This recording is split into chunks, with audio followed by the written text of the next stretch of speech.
warahmatullahi wabarakatuh. Kembali lagi dengan saya, Selvi Sentia, dosen pengampu mata kuliah Perlindungan Masyarakat dan Ketertiban Umum. Oke teman-teman semua, pada kesempatan kali ini mari kita bahas tentang penindakan justisi dan non-justisi. Nah, sebelumnya di pertemuan minggu lalu kita sudah sempat bahas tugas dari Satpol PP. Oke teman-teman, untuk mengingatkan teman-teman kembali, mari kita bahas kembali tentang tugas dari Satpol PP. Itu ada 3. Yang pertama itu ada penegakan perda dan perkada. Kemudian yang kedua itu menyelenggarakan ketertiban umum dan ketentraman. Dan yang ketiga itu menyelenggarakan perlindungan masyarakat. Nah teman-teman, pada kesempatan kali ini mari kita bahas tentang tugas Satpol PP dalam hal menegakkan perda dan perkada. Nah, perlu teman-teman ketahui bahwa tugas Satpol PP dalam menegakkan perda dan perkada itu ada hanya tugas Satpol PP dalam pelaksanaan operasi penegakan peraturan daerah dalam bentuk tindakan justisi dan non-justisi. Nah, apa sih tindakan justisi dan non-justisi? Mari kita bahas dalam kesempatan kali ini. Nah, sebelum kita bahas apa itu pengertian dari tindakan justisi dan non-justisi, kita bahas dulu ruang lingkup standar operasional penegakan perda. Nah, jadi ruang lingkup standar operasional penegakan perda itu ada 4. Yang pertama itu melakukan pengarahan kepada masyarakat dan badan hukum yang melanggar peraturan daerah. Kemudian yang kedua itu melakukan pembinaan dan atau sosialisasi kepada masyarakat dan badan hukum. Yang ketiga itu preventif non justisial, artinya pencegahan. Kemudian yang keempat itu penindakan justisial. Nah itu ya ruang lingkup dari standar operasional penegakan perda. Nah, dalam hal pembinaan dan sosialisasi, apa saja sih yang dilakukan oleh Satpol PP? Yang pertama itu melakukan pendekatan kepada masyarakat dan badan hukum. Kemudian yang kedua, pembinaan perorangan dilakukan dengan cara mendatangi kepada masyarakat. Ketiga, pembinaan kelompok dilakukan dengan cara pengumpulan masyarakat dan badan hukum.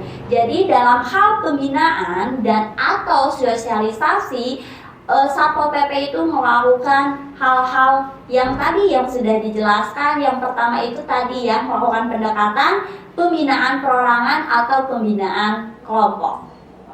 Nah, lalu apa sih penindakan non-justisi? Jadi dalam penertiban non-justisial itu merupakan kewenangan dari Satpol PP dalam menjalankan tugas dan fungsinya. Nah, tindakan penertiban non-justisial itu adalah tindakan yang dilakukan oleh Satpol PP dalam rangka menjaga dan atau memulihkan ketertiban umum dan ketentraman masyarakat terhadap pelanggaran perda dan atau perkada dengan cara sesuai dengan ketentuan peraturan perundang-undangan dan tidak sampai proses peradilan. Nah, jadi intinya teman-teman, dalam tindakan non-justisi ini adalah hal yang dilakukan Satpol PP atau kewenangan yang Satpol PP tidak sampai proses peradilan. Nah, dalam tahapan proses pembinaan preventif non-justisial itu terdiri dari beberapa proses atau tahapan. Yang pertama itu surat pernyataan. Nah, itu batas waktunya 15 hari. Jadi apabila ada pelanggar yang melakukan pelanggaran perda, itu akan diberikan surat pernyataan dari Satpol PP yang diberi waktu itu 15 hari untuk melakukan proses atau melengkapi pelanggaran yang dilakukan oleh pelanggar tersebut. Kemudian yang kedua ada surat teguran pertama. Dari surat pernyataan tadi diturunkan oleh Satpol PP, apabila contoh pelanggar tersebut melanggar, tetapi pada saat Satpol PP mengeluarkan surat pernyataan dan tidak diindahkan oleh si pelanggar, maka Satpol PP itu berwenang untuk melakukan atau mengeluarkan surat teguran pertama atas pelanggaran tersebut, dan itu rentan waktunya 7 hari. Nah, setelah 7 hari, apabila pelanggar tersebut masih juga tidak mengindahkan atau tidak melakukan apa yang harusnya dilakukan, maka Satpol PP itu berwenang untuk melakukan atau mengeluarkan surat teguran kedua, dan itu diproses selama 3 hari. Nah, apabila selama 3 hari setelah surat teguran kedua masih juga belum melakukan kewajibannya atau pelanggar tersebut masih tidak mengindahkan teguran dari Satpol PP, maka Satpol PP itu berwenang mengeluarkan surat teguran ketiga, dan itu diberi waktu 3 hari. Nah, lalu apa sih yang harus dilakukan Satpol PP apabila pelanggar tersebut setelah surat teguran ketiga itu masih juga belum melaksanakan kewajibannya atau melaksanakan apa yang ada dalam perda tersebut. Nah, jadi Satpol PP itu berkewenangan, teman-teman, berkewenangan untuk melaporkan tindakan tersebut kepada PPNS untuk diproses justisi sesuai dengan perda yang berlaku. Nah, jadi yang pertama itu ada tahapan proses pembinaan dulu, preventif dulu, non justisia. Apabila tahapan-tahapan tersebut masih juga tidak dilakukan oleh masyarakat dalam hal tadi pelanggaran, maka Satpol PP itu berkewenangan untuk melaporkan pelanggaran tersebut kepada PPNS gitu. Nah, lalu apa sih yang dimaksud dengan justisi? Nah, operasi justisi itu adalah rangkaian tindakan hukum oleh pemerintah daerah guna memelihara ketertiban umum, ketentraman masyarakat, sekaligus penindakan atas dugaan pelanggaran peraturan daerah yang mengandung unsur pidana. Tadi setelah dilakukan non justisi, apabila pelanggaran tersebut masih tidak diindahkan oleh pelanggar, maka tadi kan dilaporkan oleh PPNS, dan ini disebut dengan proses justisi, artinya sudah sampai ke proses pengadilan atau peradilan. Nah, pelaksanaan operasi justisi dan non justisi itu terdiri dari 3 pelaksanaan. Yang pertama itu ada persiapan, kemudian yang kedua itu pelaksanaan kegiatan operasi, dan yang ketiga itu penindakan atau pemanggilan atau pemeriksaan dan penyelesaian. Nah, teman-teman, mari kita bahas satu-satu pelaksanaan operasional justisi dan non justisi. Yang pertama itu ada tahap persiapan. Nah, dalam tahap persiapan terbagi-bagi lagi kegiatan-kegiatan atau pelaksanaan dari tahap persiapan tersebut. Kita bahas yang pertama, dalam setiap pelaksanaan persiapan operasi itu perlu diperhatikan 1. Rencana umum operasi yang telah ditetapkan oleh Kepala SKPD. 2. Inventarisasi data objek peraturan daerah yang telah disampaikan oleh anggota Satpol PP kepada Kepala SKPD yang bersangkutan. 3. Laporan kejadian pelanggaran peraturan daerah yang disampaikan anggota Satpol PP kepada PPNS yang bersangkutan. 4. Target operasi yang direncanakan untuk tahun yang bersangkutan. Kemudian dalam tahap persiapan juga, setiap pelaksanaan operasi penegakan peraturan daerah oleh PPNS harus didahului rapat koordinasi dengan yang pertama itu persiapan personil, persiapan teknis, persiapan administrasi penyidikan, persiapan perlengkapan akomodasi, pendukung operasi, dan persiapan pembuatan laporan evaluasi. Nah, jadi teman-teman, dalam tahap persiapan ini banyak sekali yang harus dilaksanakan oleh PPNS dalam hal menyelenggarakan tadi pelaksanaan persiapan operasi ya. Kemudian juga tadi pelaksanaan operasi penegakan peraturan daerah oleh PPNS juga harus didahului dengan koordinasi dengan pihak-pihak tertentu. Nah, kemudian tahap kedua, pelaksanaan kegiatan operasi. Yang pertama, dalam setiap pelaksanaan operasi penegakan peraturan daerah oleh PPNS itu perlu memperhatikan yang pertama, PPNS yang bertugas itu harus benar-benar menguasai secara teknik peraturan daerah yang menjadi dasar hukum dan teknis penyidikan. Kedua, PPNS berkoordinasi dengan penyidik Polri yang berkewajiban melaksanakan pembinaan kepada PPNS sebelum atau sesudah pelaksanaan operasi. Ketiga, setiap pelaksanaan kegiatan operasi, PPNS berada di bawah koordinasi dan pengawasan Polri atau penyidik Polri. Yang keempat, pelaksanaan kegiatan operasi PPNS dibantu oleh staf penunjang PPNS dalam rangka pelaksanaan pembinaan atau pengendalian operasi PPNS. Dan yang kelima, sebelum operasi dilaksanakan agar dilakukan pengecekan kembali kegiatan operasi sebelumnya.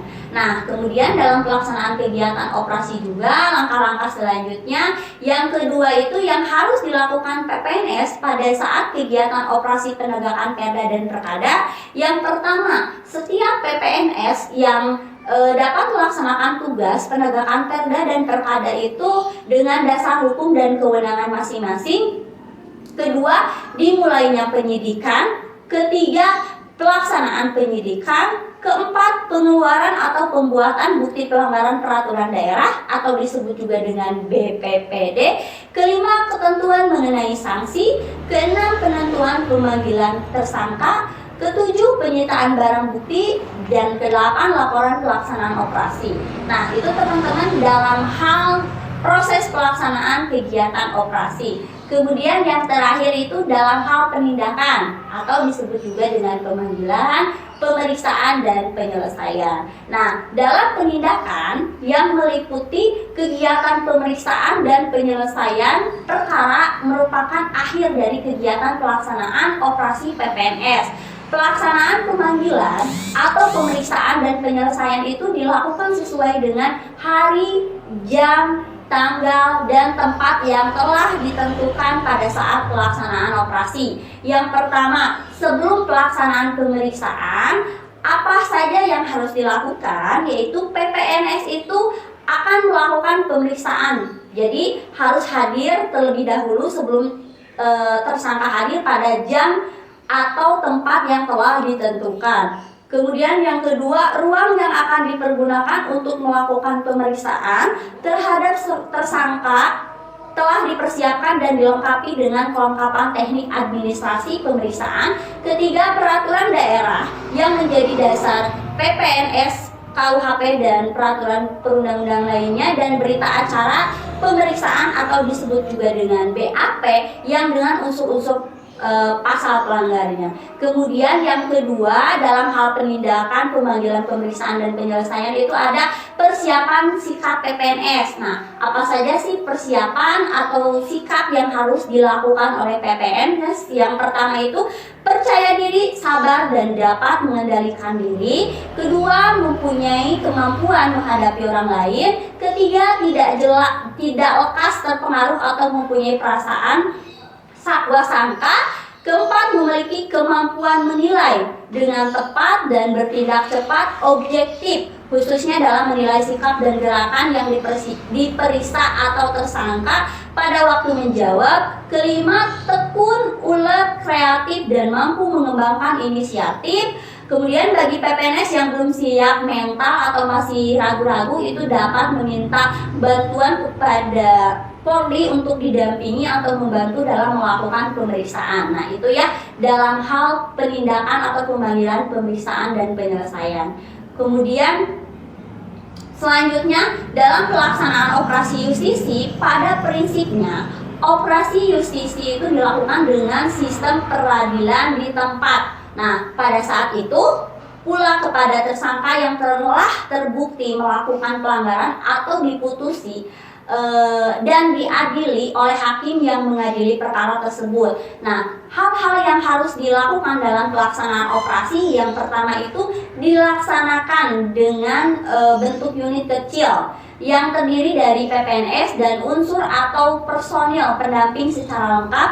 Kedua, PPNS yang harus menguasai data awal dan target operasi yang menjadi sasaran sekaligus melakukan pengecekan kembali atas kelengkapan administrasi dan sarana pendukung lainnya. Ketiga, tersangka yang dilakukan pelanggaran agar diperintahkan saat itu juga dibawa atau dihadirkan di tempat pelaksanaan sidang atau posko, dan jika perlu sekaligus dapat dilakukan penyitaan barang bukti. Keempat, barang bukti yang disita diupayakan dibawa ke tempat sidang, dan jika tidak memungkinkan maka barang bukti itu dapat dititipkan di tempat semula sambil menunggu vonis atau putusan dari pengadilan apakah barang bukti tersebut itu dimaksudkan kembali atau dimusnahkan. Kemudian kelima, jika barang bukti terjadi pelanggaran namun tersangka tidak ada di tempat, maka PPNS harus mengeluarkan surat pemanggilan dan selanjutnya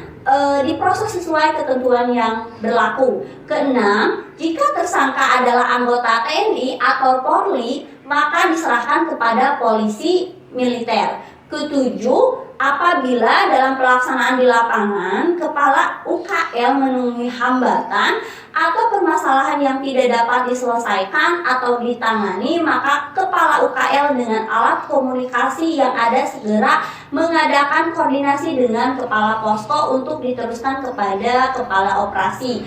Kedelapan, setelah tugas di lapangan dinyatakan selesai sesuai dengan batas waktu yang telah ditentukan, para kepala UKL segera kembali ke posko untuk menyelesaikan selanjutnya dan melaporkan pelaksanaannya kepada kepala posko. Kesembilan, menyiapkan administrasi penyidikan sebagai pelengkap pelaksanaan sidang. Dan yang terakhir, ke-10 itu melaksanakan putusan hakim untuk menutup, membongkar, dan memusnahkan barang bukti. Nah itu ya untuk pelaksanaan operasi justisi. Nah dalam hal melaksanakan operasi justisi itu diperlukan sekali personalia atau orang yang dalam melaksanakan proses atau kegiatan operasi justisi. Nah dalam setiap kegiatan operasi justisi dilakukan oleh suatu tim yang dibentuk oleh gubernur. Nah terdiri dari siapa aja sih tim tersebut? Nah, ada kepala operasi, wakil kepala operasi, kepala sekretariat operasi, kepala pos komando, kepala satuan tugas operasi, kemudian ada kepala unit kecil lengkap dari unsur PPNS, anggota Satuan Polisi Pamong Praja, Polisi Militer, Propos Polri ya jika ada, dan unsur sekretariat. Kemudian hakim dari pengadilan negeri atau pengadilan tinggi setempat, jaksa kejaksaan negeri atau kejaksaan tinggi setempat, serta pengacara yang ditunjuk oleh pemerintah daerah. Nah itu ya teman-teman, itu adalah tim untuk pelaksanaan operasi justisi yang dibekali dengan surat tugas dari gubernur. Jadi dalam hal pelaksanaan operasi justisi dan non justisi itu memerlukan tim dalam pelaksanaannya gitu. Nah itu teman-teman, sekian dari saya tentang mengenai penjelasan apa sih operasi justisi dan operasi non justisi. Nah teman-teman, semoga video pembelajaran ini dapat menambah pengetahuan teman-teman tadi berkaitan dengan kegiatan justisi dan non justisi. Jadi teman-teman itu harus bisa membedakan apa yang dimaksud dengan operasi justisi dan non justisi. Oke teman-teman, sekian pembelajaran kali ini. Sampai jumpa di video pembelajaran selanjutnya. Assalamualaikum warahmatullahi wabarakatuh.